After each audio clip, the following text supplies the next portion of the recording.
buenas noches, bienvenidos al banquillo, gracias por estar con nosotros en la entrega de hoy.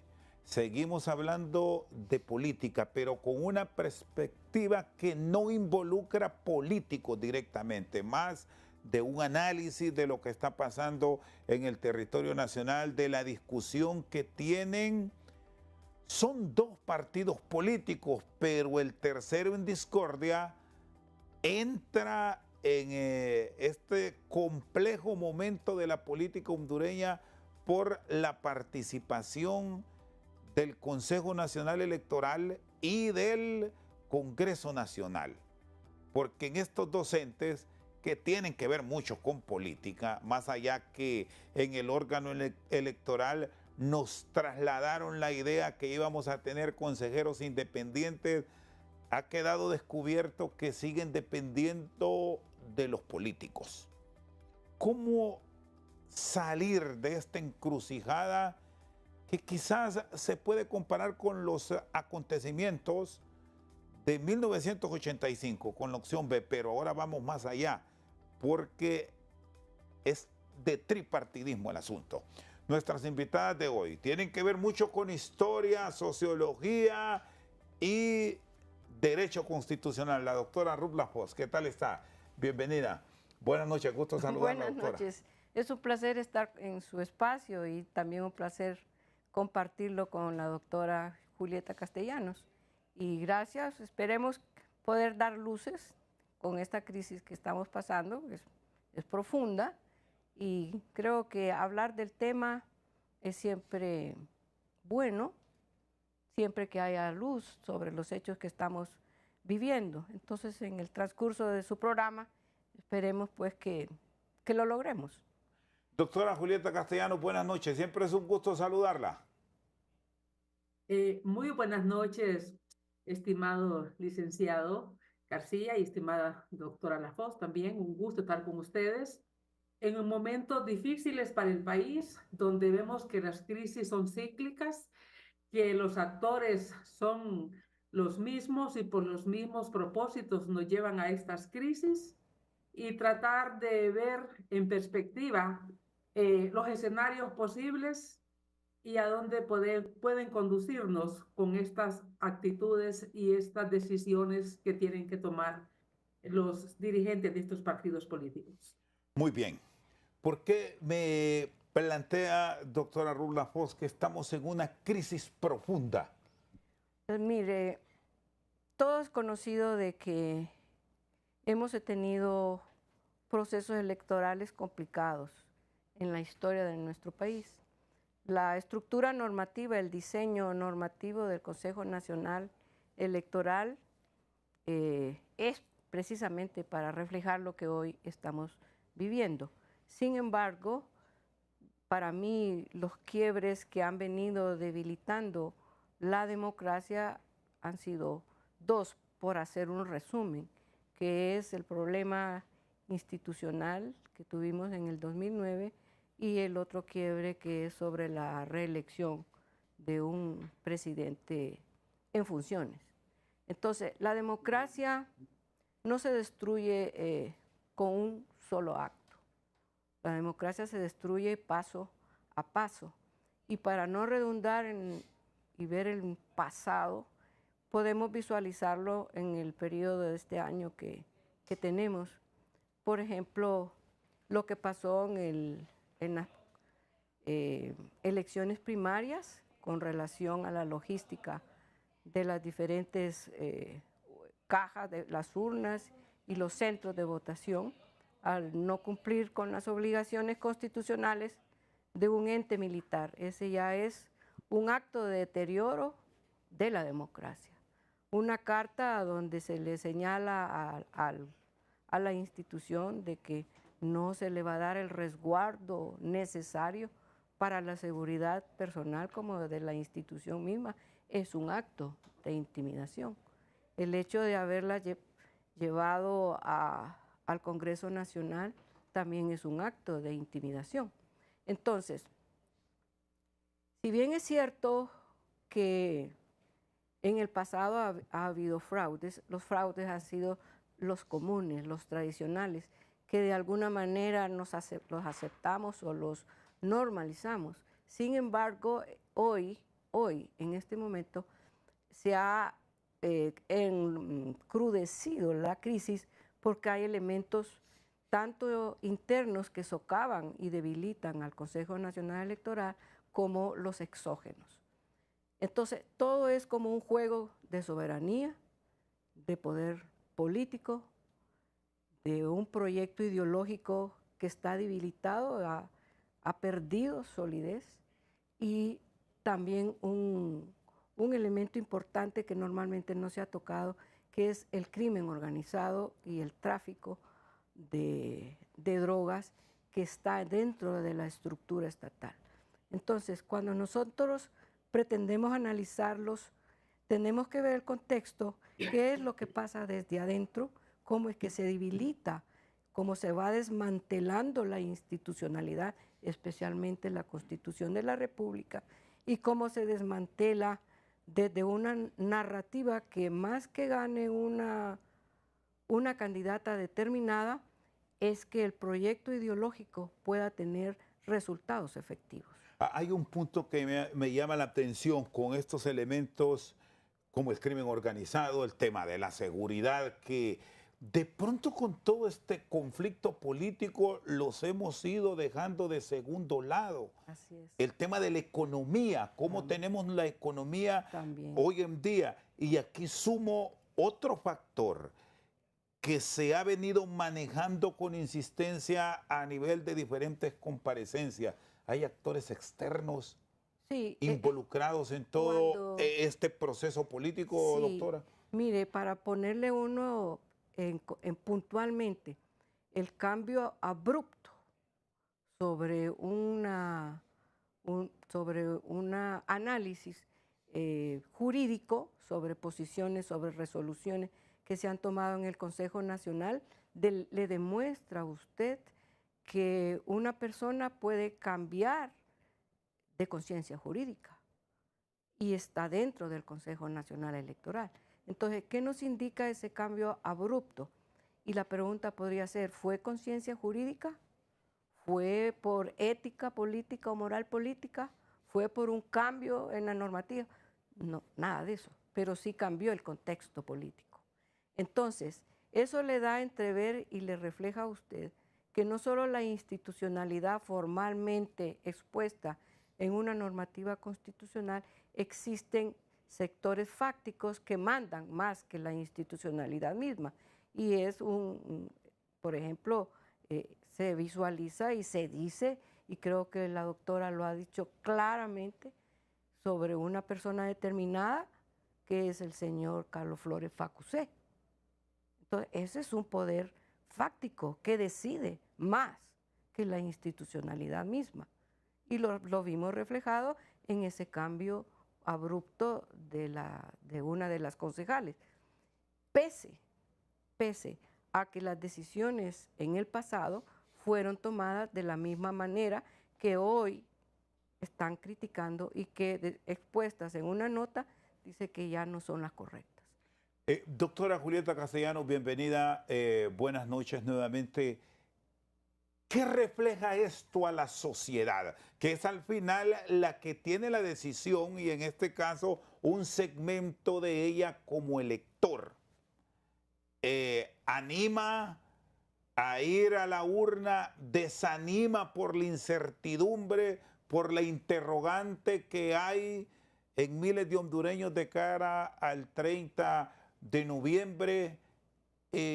¿A qué estamos expuestos en los próximos días por la clase política que, contrario a otras ocasiones, ahora no se sienta y no dialoga, pero de manera sincera, que sí fue común hace unos años atrás? Muy buenas noches y de nuevo saludo a ustedes y a la audiencia de su programa. Fíjese que recientemente terminé un ensayo viendo por qué el país no tiene un Estado de Derecho, aunque siempre hacemos alusión al Estado de Derecho y a la democracia.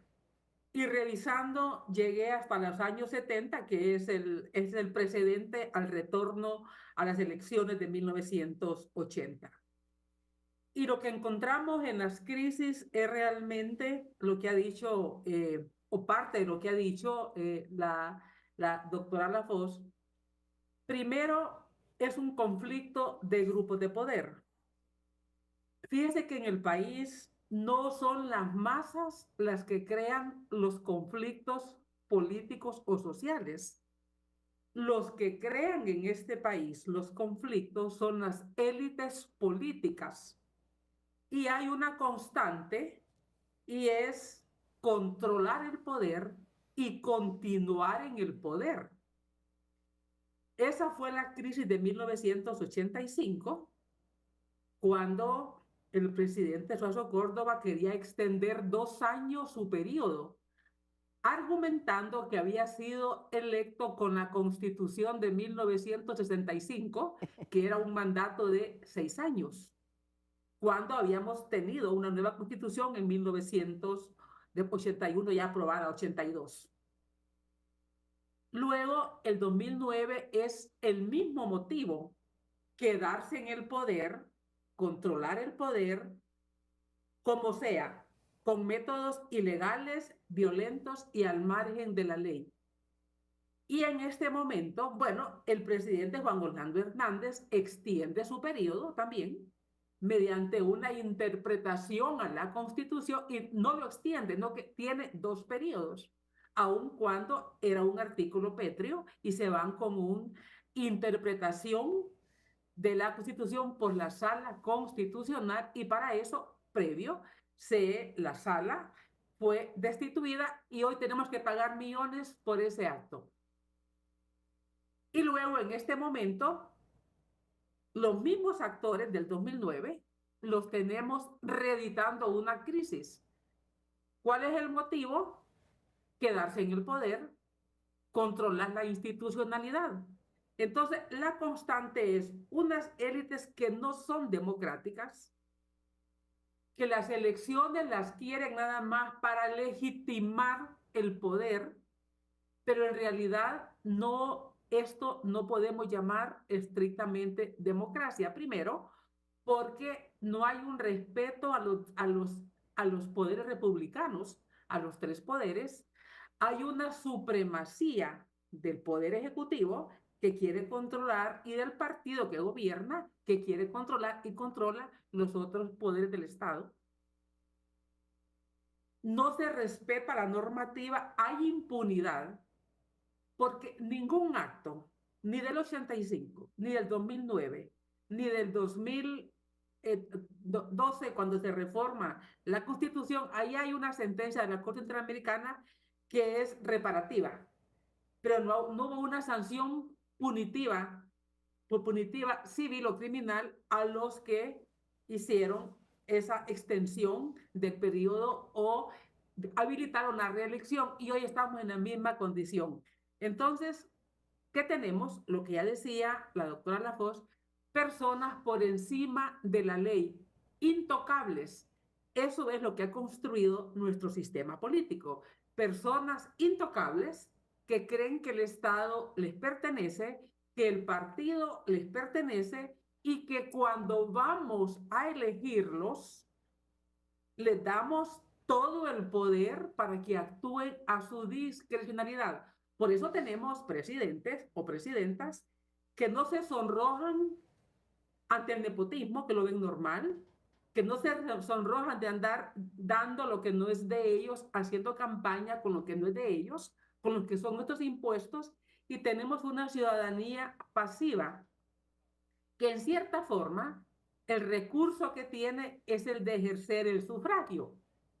Y yo creo, respecto a su pregunta, que si esto motiva a ir a las elecciones o desmotiva, yo creo que sí motiva. Sí. Y ese es el recurso al que acude la ciudadanía cuando ejerce el sufragio. Y lo vimos en el 2021, cuando veíamos a un partido nacional ya con 12 años de estar en el gobierno, y que continuaba tomando decisiones Y uno decía, ¿y hasta dónde van a llegar? Tienen que irse, porque si ganan 4 años más, ¿qué más van a hacer? Yo creo que estamos tal vez no en un punto exactamente igual, pero muy cercano en este gobierno. Y nos preguntamos, ¿qué más van a hacer en cuanto a derechos democráticos, en cuanto a concentración de poder, en cuanto a abuso de autoridad, en cuanto al despilfarro? Pues sí, no queremos decir que son los primeros que despilfarran. Pero si van a despilfarrar uno y si van a desviar fondos unos y también estos que son los nuevos, entre comillas, entonces, ¿qué expectativa tiene el país? Y yo creo que entre más arbitrariedades comete el grupo que gobierna, el partido que gobierna, más motiva a ir a votar, porque esa fue la arbitrariedad que vimos el 9 de marzo. La gente esperó. Yo estuve a las 15 para las 7 en la escuela de la colonia La Joya y no habían abierto. Y la gente estuvo ahí hasta las 8 de la mañana esperando paciente. Pero esas urnas las abrieron a las 8 de la noche en la colonia La Joya, que del Infop queda a 10 minutos. Y llegó, como fuimos 2 veces a votar, hablé con gente a observar, porque en eso andábamos como red por la equidad, digamos, democrática. Nos llamaron para decir, vienen abriendo hasta ahora, pasadas las 8 de la noche. Entonces, esa arbitrariedad, ese poder abusivo, ese abuso que vimos ese día, ese maltrato a la ciudadanía, sí motivó a la gente que se mantuviera y que regresara. Entonces, yo creo que va a ser la misma actitud en estas elecciones Muy que bien, tenemos el 30. muy bien. Yo creo que la gente va a ir a votar. Muy bien, gracias doctora. Vamos a hacer una pausa. Cuando regresemos, doctora Rudafos, pero con todo lo que estamos viendo, el órgano electoral debilitado y con el antecedente del 9 de marzo, ¿cómo deberá tener posturas claras, directas a la población para que esto no se repita? Si es que finalmente hay acuerdos, porque esa es la otra gran interrogante, no se tiene claro por parte de una institución política, Libertad y Refundación, lo del relevo de Ana Paola Hall. De momento es para que ella continúe. Visto eso, ¿cómo deberán organizar el desorden que tienen después de la pausa? Seguimos esta noche al banquillo. El tema del Consejo Nacional Electoral. La candidata de Libertad y Refundación ha dicho en su cuenta de X que no tiene Yossi Toscano el apoyo, que es quien propone el Partido Liberal para tratar de enderezar ese barco.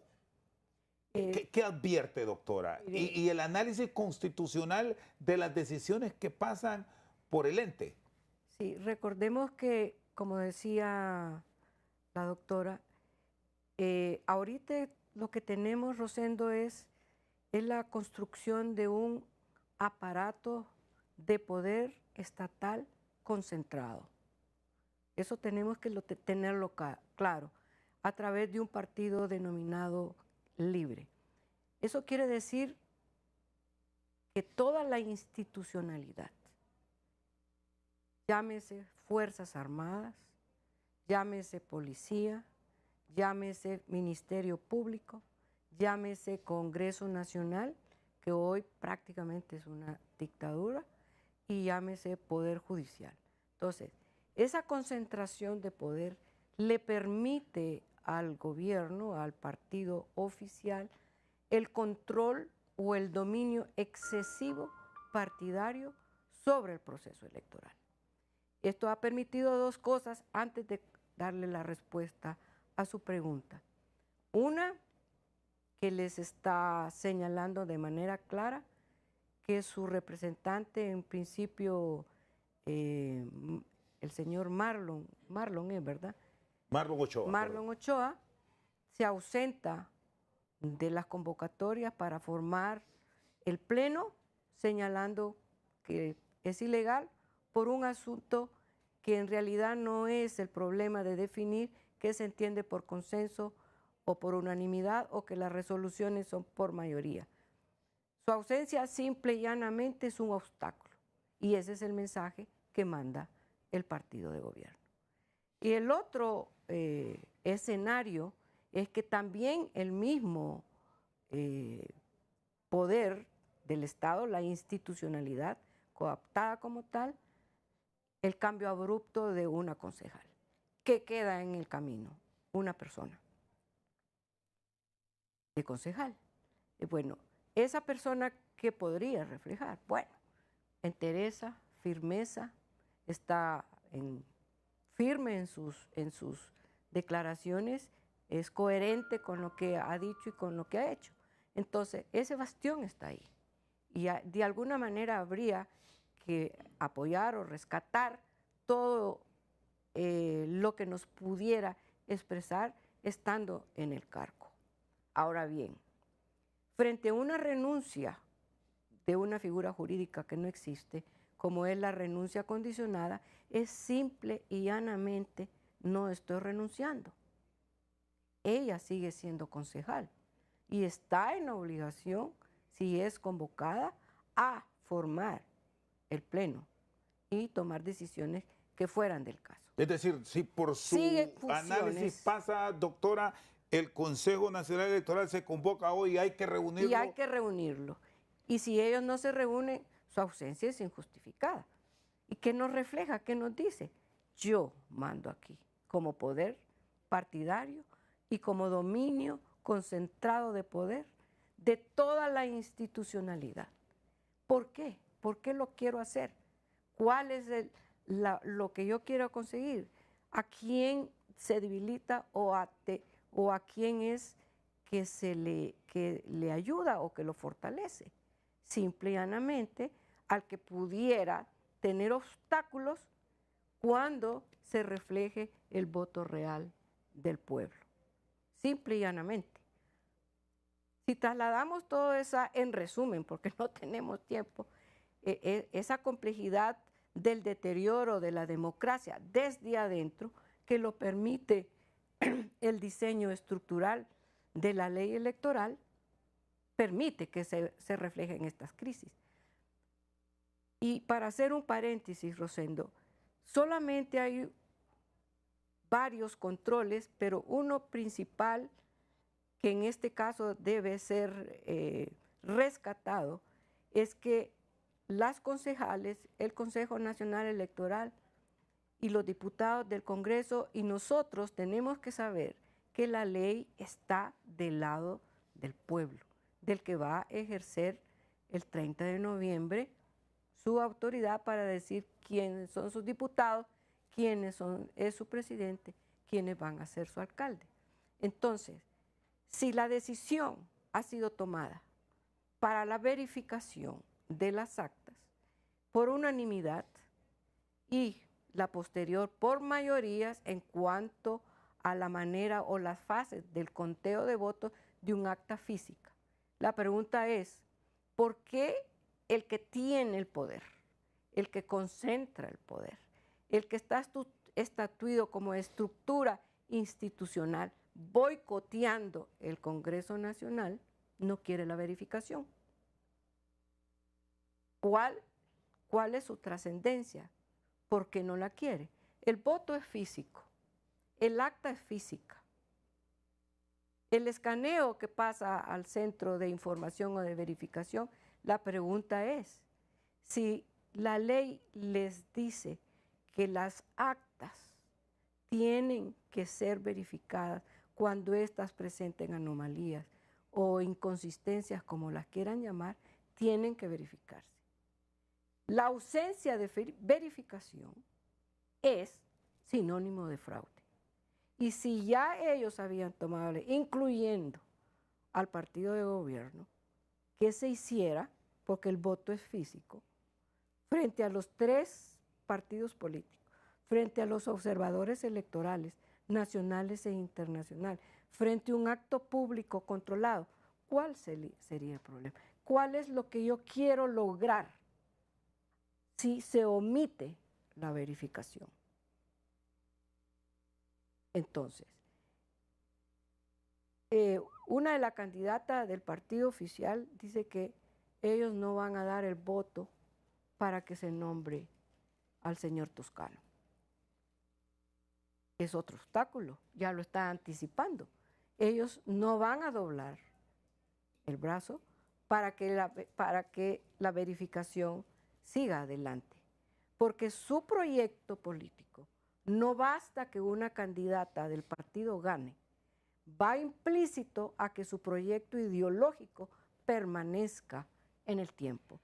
Y eso ha debilitado precisamente, Rosendo, y disculpe que me alargue un poquito, que las posibilidades que ellos tengan para que el señor Toscano sea nombrado, primero tiene que renunciar para que se dé el espacio de la vacante, no se va a dar si ellos no se someten a la sumisión, estoy hablando del Partido Liberal, al poder de gobierno.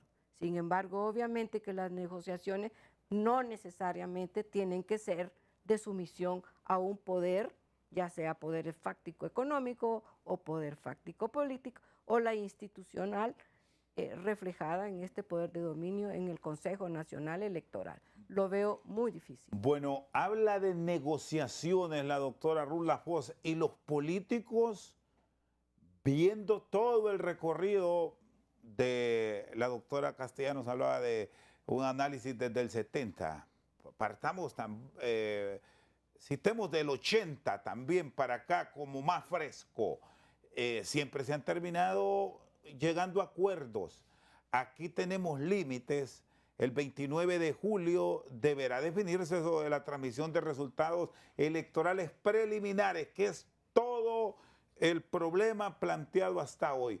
Pero de momento, que se estén condicionando, como han advertido algunos sectores, que apoyamos, pero hay que aprobar la ley de justicia tributaria que esté en la gaveta, que hay que sacar otros pendientes que tiene el Congreso Nacional y prácticamente volver a ese Congreso Nacional en una máquina de aprobación de decretos como ya pasó en la administración anterior. ¿Qué riesgos trae para el proceso? En medio que la incertidumbre si habrá o no elecciones sigue.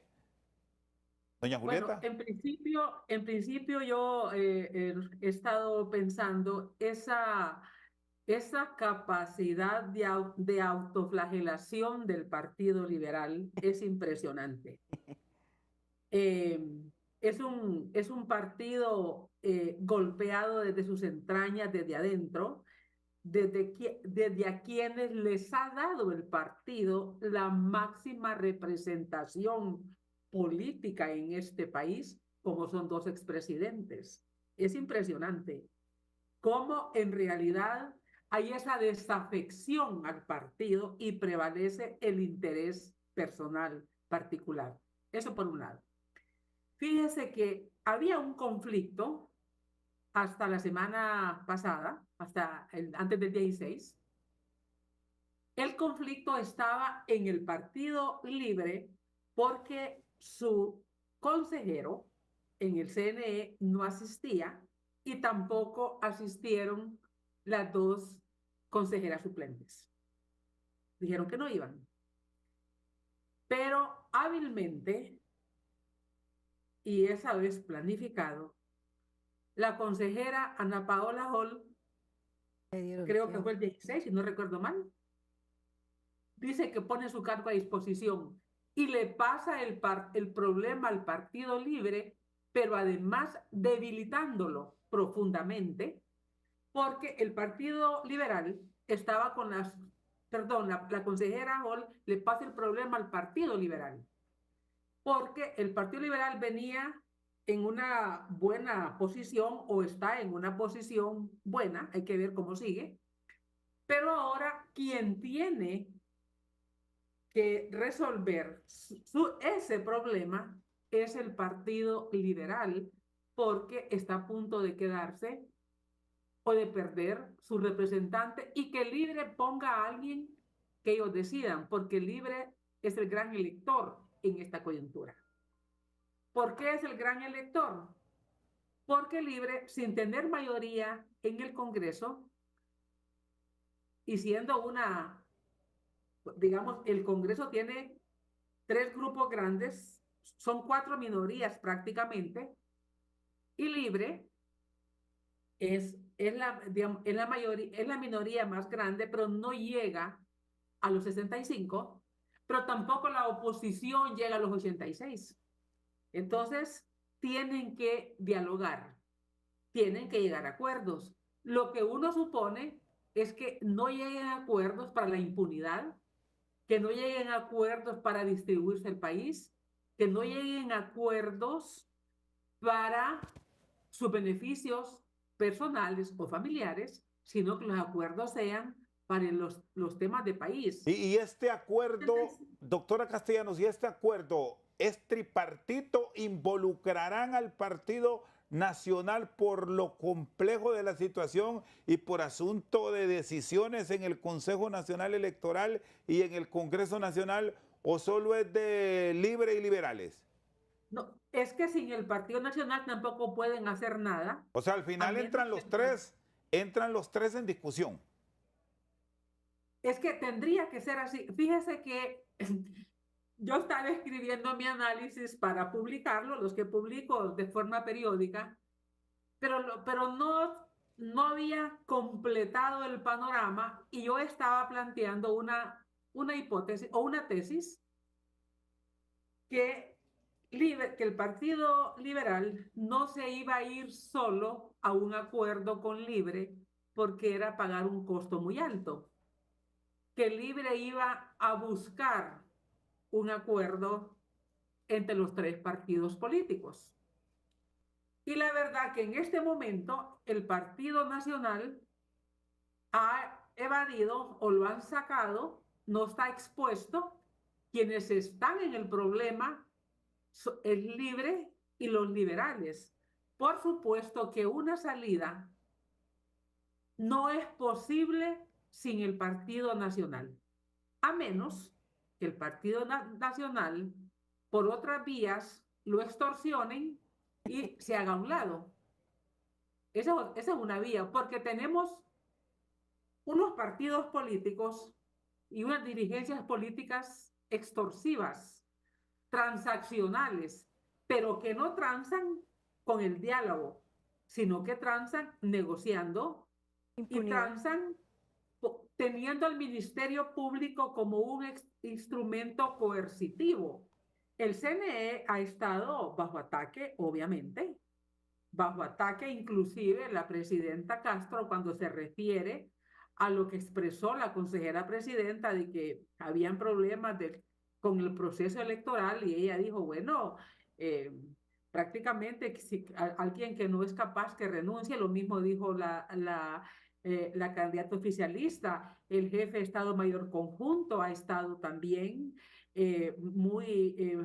con una intromisión indebida de acuerdo a su posición de ser un subordinado del órgano electoral en el periodo de las elecciones, que es un mes antes y un mes después de ambos procesos primarios o generales. Muy bien, doctora, hágame un favor, voy a ir a la pausa y luego seguimos con este diálogo, porque aquí hay otro elemento. El Partido Liberal en esta ocasión tiene un candidato que no es compatible con muchos de los pensamientos políticos sobre los cuales se ha dirigido la estructura y base del Partido Liberal. Es una piedra en el zapato que estorba para muchos. ¿Cómo entonces lograr entendimientos que son claves si es que este es tripartito? Porque habrá que considerar sus puntos de vista. Incluso hay quienes suman al presidente del Central Ejecutivo, quien también es nuevo dentro de este tipo de diálogos, de conciliábulos que ha sido común en los políticos. Cuando regresemos, revisamos eso con nuestras invitadas, la doctora Julieta Castellanos y Ruth Lafos. Seguimos esta noche al banquillo. Doctora Castellanos, continuamos con usted y sobre la participación de Nasrallah, que es un actor que deberá estar en esas negociaciones. De hecho, Él es el que hace la propuesta de Yossi Toscano para el Consejo Nacional Electoral con la línea liberal sin tener un arraigo liberal, pero eso es lo que tenemos en este momento. Entonces, ¿cómo considerar actores externos en una mesa donde antes no se les servía a ellos? Uno de los problemas del Partido Liberal es precisamente lo que usted ha señalado.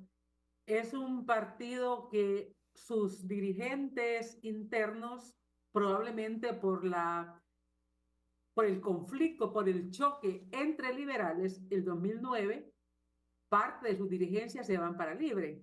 Y es un partido que todavía no tiene entre sus dirigencias aceptadas por la mayoría de sus bases a sus candidatos propios, sino que son llegados de otros partidos políticos. Y eso obviamente es un problema en el Partido Liberal que no lo tiene el Partido Nacional, aunque tenga fracciones internas, y que Libre, los dos, tanto Libre como Nacionalista, son partidos muy verticales y eso obviamente se refleja en esa conducción.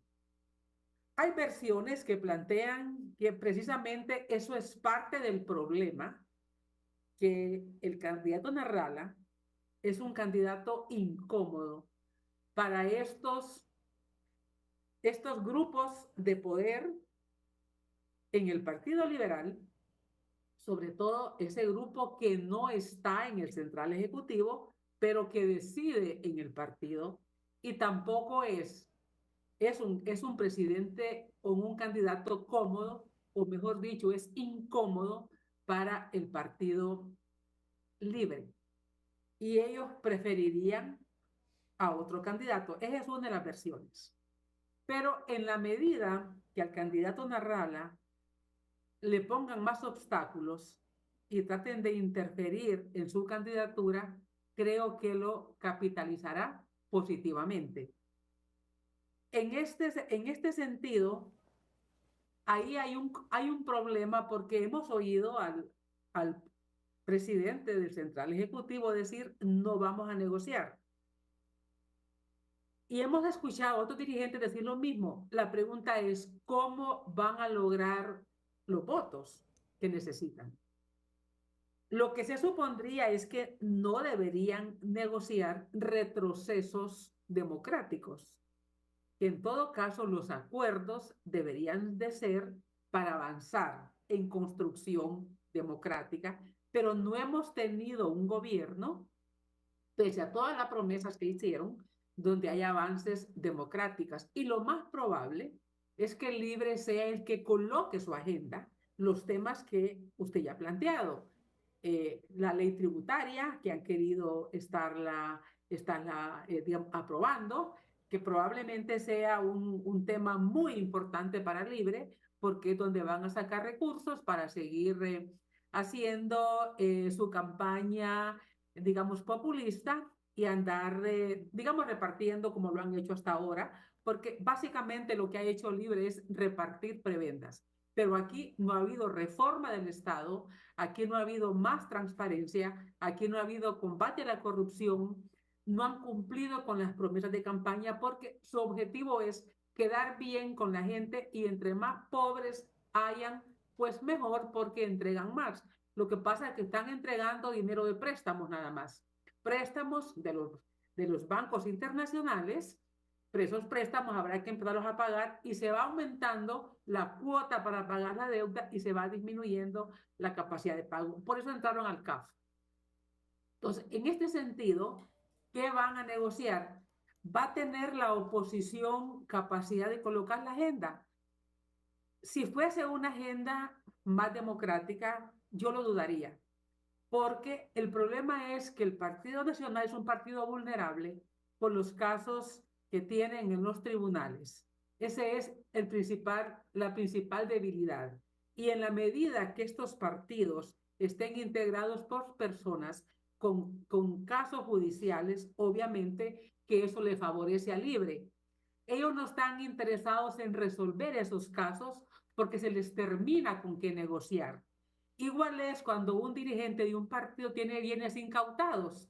no se los entregan, porque ya cuando se los entregan se termina el objeto con el cual negocian. Entonces están jugando con un caso, están llevando caso, están amenazando. Fue como ahora que el Ministerio Público fue a recoger documentos de las empresas que prestaron servicios para las elecciones primarias. ¿Con qué objetivo se llevaron documentos originales? Para que no les pagaran y tener a estos dueños de estas empresas presionando y negociar con ellos. Sí, Entonces, es cuando nos referimos que es una práctica extorsiva. Y por eso muy bien que haya demandas de que diálogo, pero no extorsión, porque eso es lo que no debe haber. Debe sí. ser diálogo sobre una agenda que conozca la ciudadanía, pero no prácticas extorsivas que lo que hacen es obtener beneficios los grupos fácticos de poder en este país. Sí, doctora Lafos, Sí. con esto el Consejo Nacional Electoral, perdone, difícilmente va a tener acuerdos. Y si vamos al otro poder del Estado constituido, el Congreso Nacional, donde pueden tener las rutas para resolver, con lo visto hasta hoy difícilmente se logrará. Ahora, esos actores que están atrás, ¿los ve con capacidad para resolver o por todo lo que estamos viendo a ellos les conviene que esto siga?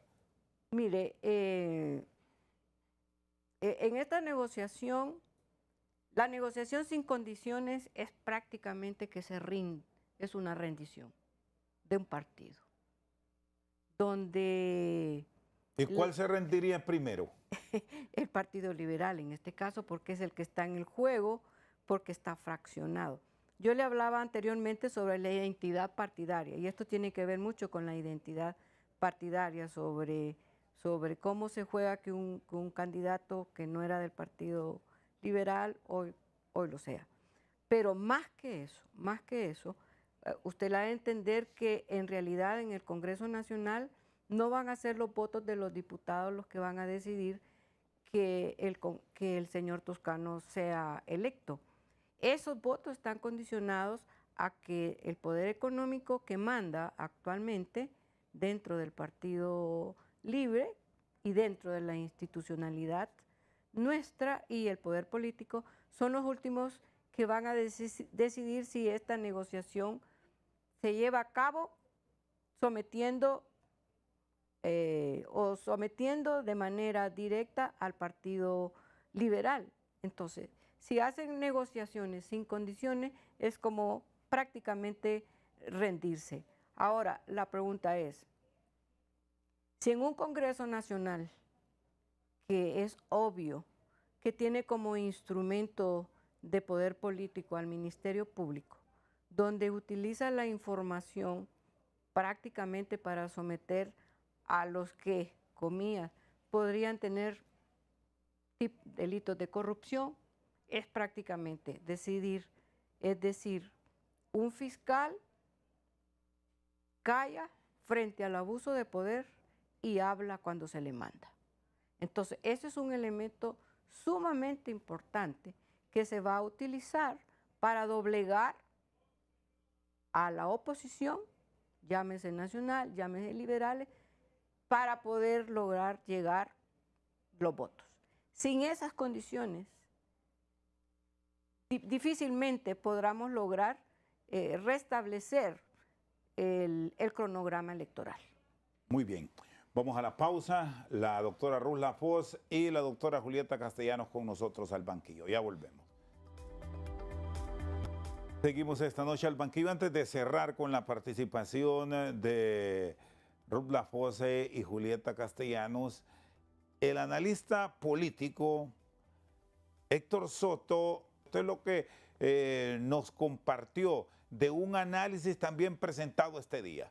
Estamos en un momento de profunda incertidumbre donde nos estamos preguntando si finalmente habrá o no habrá elecciones. Yo creo que sí, vamos hacia allá, pero desafortunadamente lo que se está poniendo en duda es la calidad de las elecciones por todo el abanico de conflictos en los que estamos. En este momento es el TREP, pero después viene el tema de la biometría, luego el tema de la auditoría de los procesos electorales, la elaboración de las maletas electorales, el traspaso de mando en la presidencia del CNE, el traspaso de las Fuerzas Armadas al control del CNE, la transmisión de resultados el día de las elecciones, la declaratoria de elecciones. Así que estamos frente a un proceso bastante largo donde desafortunadamente vemos que los problemas, lejos de acercar a los partidos, por el contrario, los siguen confrontando, porque de alguna manera los tres partidos grandes han llegado a la conclusión que las elecciones no solamente se ganan con votos, sino también con el control del CNE, y eso es justamente lo que estamos viendo en este momento en esa puja que se está dando internamente. También hay que señalar que la renuncia condicionada de Ana Paola Hall parece más una negociación condicionada, donde de alguna manera lo que se percibe es que hay un cambio de rostros, pero no un cambio de posturas. Y en ese sentido parece que Yossi Toscano no logra entrar a la sopa, o sea, a la zona de posible acuerdo, porque hay 5 pasos que debe cumplir y por ahora solamente se están cumpliendo el 40% de ellos. El primero es tener el aval del partido. Considero que eso se ha logrado y particularmente con el respaldo del candidato presidencial. El segundo escalón es poder cumplir con elementos técnicos y legales, los cuales no cumple porque él es candidato y además es actual diputado, aunque eso eventualmente se puede solucionar. Un tercer paso es la rentabilidad partidaria. Se supone que eso también se cumple, en tanto él asiste no para dividir, sino para cumplir las expectativas, en todo caso, del candidato presidencial. El cuarto paso es poder lograr el consenso de los tres partidos. Eso tampoco se está cumpliendo. Ya Libertad y Refundación ha manifestado su veto, así que en este momento los 86 votos no están.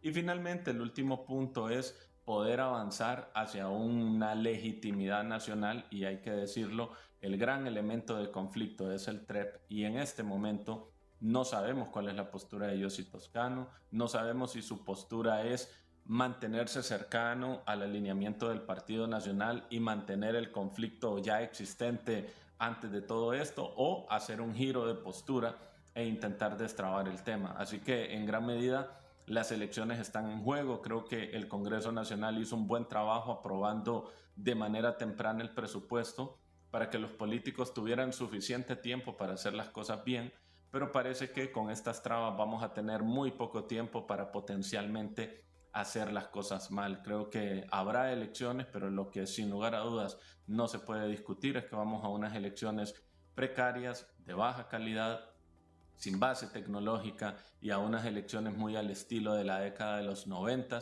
elecciones que se pelean a la fuerza y con la contundencia de la capacidad movilizadora de cada partido. Doctora Julieta Castellanos, con esa incertidumbre que sigue, ¿podríamos estar a las puertas de una elección concurrida o una elección normal? Bueno, yo coincido con la incertidumbre, con los elementos de la incertidumbre del licenciado Soto, pero agregaría otros temas más. El tema de unas Fuerzas Armadas que no hay certeza cuál va a ser su desempeño y que más bien, por lo visto, el 9 de marzo y lo que hemos visto posteriormente, muy inclinadas al Partido Libre, con un Ministerio Público actuando para una judicialización de la política y con unos colectivos pagados, eh, probablemente con nuestros impuestos, como se supone, y que están dispuestos a la violencia y están al servicio del Partido Libre. Entonces, este control del Estado, más los mecanismos de fuerza, la única institución que el Libre no controla, y es el problema actual, es el Consejo Nacional Electoral. Sin duda, la consejera presidenta les es incómoda, y si no estuviera ella, probablemente el Libre estuviera tranquilo, porque pues tendría todo a su favor. Por lo tanto, si hay incertidumbre, y también coincido en que está en juego la democracia. No, o el proceso electoral se va a dar, porque lo que hemos visto en estos partidos o en estos gobiernos de este corte es que no les preocupa que hayan elecciones. Lo que quieren es elecciones teniendo ellos todo el control, y sacar a la oposición por diferentes vías del país, por la cárcel, por cualquier otra forma, controlar los organismos de sociedad civil, expulsar iglesias y quedarse en el poder. Entonces, en realidad, no les preocupa a ellos las elecciones. Lo que les preocupa es tener el control de esas elecciones y no poner en duda que ellos van a continuar en el poder. Es lo que hemos visto, por eso Libre quiere que se elimine la verificación, quiere que se elimine el TREP y, obviamente, tener garantizadas la continuidad. Muy bien, gracias, doctora Julieta Castellano. Cierro con la doctora Ruth Laffosse. Hay quienes dicen que el Congreso, en una eventual intervención rápida antes del 29 de julio, puede decir, bueno, aquí no hay TREP, sigamos adelante, veamos si hay voluntad de que hayan elecciones, porque aquí así se votó en el 80, en el 81. Del Congreso podemos esperar cualquier cosa. De eso no cabe la de menor duda. Y sabemos que hay crisis y que estamos verdaderamente entre seguir siendo libres dentro de un sistema democrático o no, donde conservar el valor de nuestra fe religiosa, no importa evangélica, lo que sea, sobre conservar el valor de la familia, sobre conservar el derecho de decidir el futuro de nuestro país. O sea, va más allá de cualquier cosa que podamos imaginarnos. Así que es cierto que estamos en crisis, pero hay un elemento nuevo. Pero antes de llegar a ese elemento nuevo, mire, en la última comparecencia de este señor Redondo, fíjese que es como una conferencia, aquí me lavo yo las manos, pero me las y redunda en el pasado, pero me las ensucio en el presente. Es como un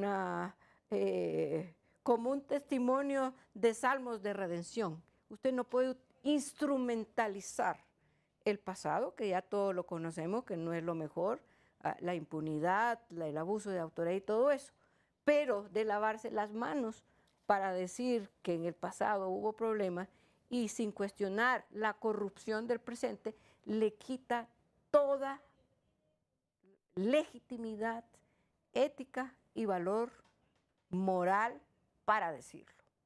Eso con el elemento del llamado de las iglesias evangélica y católica, es un elemento catalizador, donde le desbarata y le desmonta la ética y la moral sobre un control absoluto de poder para llegar al Consejo Nacional Electoral y no realizar la verificación.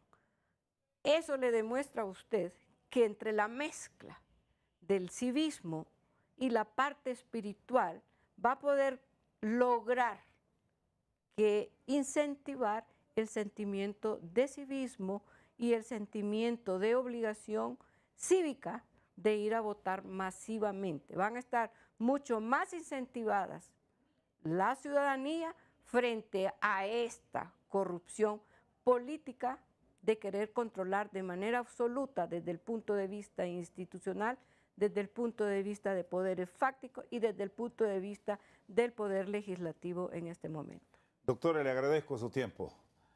Muy amable, mucho gusto. Doña Ruth Laffosse y la doctora Julieta Castellanos han estado con nosotros esta noche al banquillo por su sintonía. Muchas gracias.